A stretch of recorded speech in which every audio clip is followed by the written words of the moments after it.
L'ordinateur quantique est souvent présenté comme une machine capable de casser Bitcoin. Mais cela ne veut pas dire détruire la blockchain. Cela signifie retrouver la clé privée qui permet de dépenser les bitcoins à partir d'une clé publique généralement révélée lors d'une dépense, puis inscrite sur la blockchain. En réalité, le sujet dépasse Bitcoin. Le quantique menace une grande partie de la cryptographie, paiement bancaire, email, connexion sécurisée et infrastructures critiques. Sa différence, il ne peut pas être mis à jour par une autorité centrale. Pourquoi le débat revient-il maintenant? En mars 2026, des travaux de Google ont abaissé les ressources estimées pour attaquer certaines signatures cryptographiques. Aucune attaque n'est possible aujourd'hui. Les machines actuelles restent très loin du seuil. Pour comprendre le danger, il faut séparer trois sujets.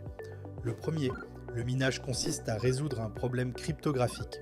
Le quantique pourrait offrir un avantage computationnel, mais insuffisant en pratique car Bitcoin ajusterait la difficulté du problème en conséquence.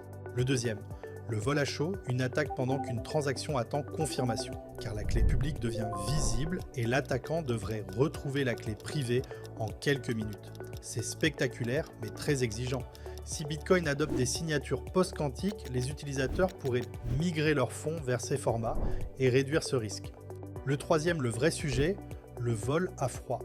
Les fonds dont la clé publique est déjà exposée parce qu'elle a servi à dépenser ou parce que certains anciens formats l'exposaient directement. Ici, l'attaquant n'a pas besoin d'aller vite.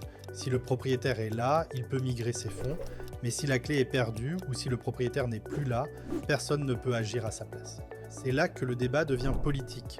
Protéger les utilisateurs actifs est simplement un problème technique dont les solutions existent déjà.